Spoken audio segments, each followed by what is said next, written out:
જો તમે કોઈ મોંઘી ખરીદી કરવા માંગતા હો તો તે તમારે ક્રેડિટ કાર્ડના ઈએમઆઈ પર ખરીદવી જોઈએ કે પર્સનલ લોન પર?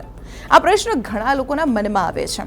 બંને લોનના પોતાના ફાયદા અને ગેરફાયદા છે અને બંને અલગ અલગ ફાઇનાન્શિયલ સ્ટ્રેટેજી પર કામ કરે છે. જો તમને મોટી ખરીદી માટે વધુ રૂપિયાની જરૂર હોય તો પર્સનલ લોન યોગ્ય વિકલ્પ હોઈ શકે છે. તેનાથી તમે લોનને વધુ સારી રીતે ચૂકવી શકો છો. બીજી તરફ રૂટીન શોપિંગ અને પ્રમોશનલ ઓફર્સનો લાભ લેવા માટે ઈએમઆઈ વિકલ્પ સાથેનું ક્રેડિટ કાર્ડ વધુ ફાયદાકારક બની શકે છે. ચાલો આપણે આ બેની સરખામણી જુદા જુદા માપદંડના આધારે કરીએ. સૌપ્રથમ ચાલો આપણે બોરોઈંગ લિમિટ વિશે વાત કરીએ.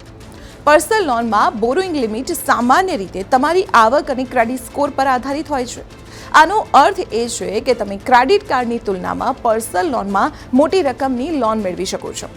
તેનાથી વિપરીત ક્રેડિટ કાર્ડ લોનમાં તમે તમારા કાર્ડ પર ઉપલબ્ધ ક્રેડિટ મર્યાદા સુધી મર્યાદિત રકમની જ લોન મેળવી શકો છો. હવે ચાલો ડિસબર્સમેન્ટ વિશે વાત કરીએ. તમે લોન કેવી રીતે મેળવશો? પર્સનલ લોનમાં લોન મંજૂર થયા પછી રકમ તમારા બેંક ખાતામાં એકસાથે જમા કરવામાં આવે છે. આમાં થોડા દિવસો લાગી શકે છે. તેનાથી વિપરીત ક્રેડિટ કાર્ડ લોન તરત જ ઉપલબ્ધ થાય છે. તમે ઉપલબ્ધ ક્રેડિટ લિમિટ સુધી ફંડ મેળવી શકો છો. તમે ખરીદી કરીને અને તેને ઈએમઆઈમાં કન્વર્ટ કરીને આ રકમની ચૂકવણી કરી શકો છો.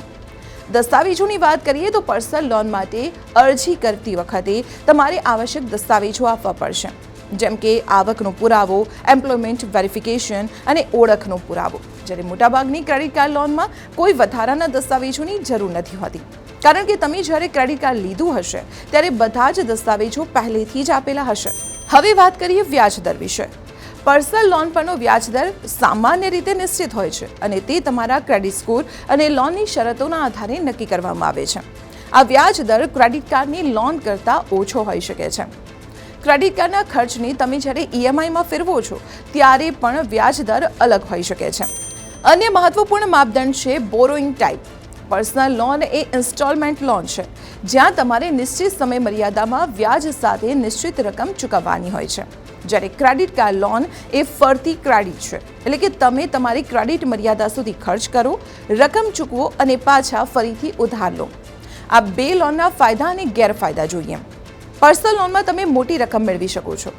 વ્યાજ દર 10.5%થી 24% સુધીના હોઈ શકે છે અને લોનની મુદત 1 થી 5 વર્ષની વચ્ચે હોઈ શકે છે.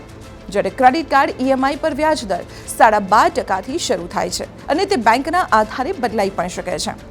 પર્સનલ લોનની સમયસર ચૂકવણી કરવાથી તમારો ક્રેડિટ સ્કોર વધુ સારો બની શકે છે.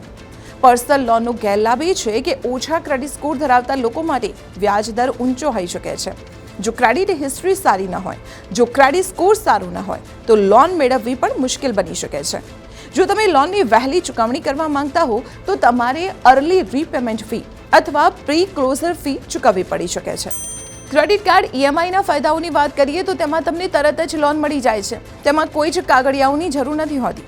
ટૂંકા ગાળા માટે રોકડની સમસ્યાઓના કિસ્સામાં આ લોન ફાયદાકારક બની શકે છે. મોટી રકમના ટ્રાન્ઝેક્શનને ઈએમઆઈમાં કન્વર્ટ કરી શકાય છે. તેમાં 3 થી 24 મહિનામાં રીપેમેન્ટ કરી શકાય છે. ગેરફાયદાની વાત કરીએ તો ક્રેડિટ કાર્ડ લોન લાંબા ગાળે વધુ મોંઘી પડી શકે છે, ખાસ કરીને જો તમે સમયસર બેલેન્સ ચૂકવ્યું ન હોય, કારણ કે આ લોન સીધી તમારા ક્રેડિટ કાર્ડની ઉપલબ્ધ મર્યાદા સાથે જોડાયેલી છે. તે અન્ય જરૂરિયાતો માટે ખરીદી કરવાની તમારી ક્ષમતાને પણ ઘટાડી શકે છે. ઉપરાંત ક્રેડિટ યુટિલાઇઝેશન રેશિયો એટલે કે CUR વધી શકે છે અને આ બધું તમારા ક્રેડિટ સ્કોર પર અસર કરશે. વધુમાં જો તમને સહેલાઈથી પૈસા મળી જતા હોય તો તમે બિનજરૂરી ખર્ચાઓમાં ફસાઈ શકો છો. તમારા પર દેવાનો બોજ વધી શકે છે. પર્સનલ લોન અથવા ક્રેડિટ કાર્ડ ઈએમઆઈ તમારા માટે વધુ સારું છે કે કેમ તે તમારી નાણાકીય પરિસ્થિતિ અને નાણાકીય લક્ષ્યો પર આધારિત છે. જ્યારે ક્રેડિટ કાર્ડ લોન અથવા ઇન્સ્ટન્ટ લોન તત્કાલિક જરૂરિયાતો અથવા ટૂંકા ગાળાની જરૂરિયાતો માટે યોગ્ય છે, ત્યારે પર્સનલ લોન લાંબા ગાળાની જરૂરિયાતો માટે યોગ્ય છે. જો કે લોન લેતી વખતે ફક્ત તત્કાલિક જરૂરિયાતો વિશે જ વિચારશો નહીં. લાંબા ગાળે તમારી નાણાકીય સ્થિતિ પર તેની અસરને ધ્યાનમાં લો, જેમ કે તમારા ક્રેડિટ સ્કોરને કેવી રીતે અસર કરશે વગેરે. આ તમામ પરિબળોને ધ્યાનમાં લીધા પછી જ નક્કી કરો કે કઈ લોન તમારા માટે યોગ્ય રહેશે.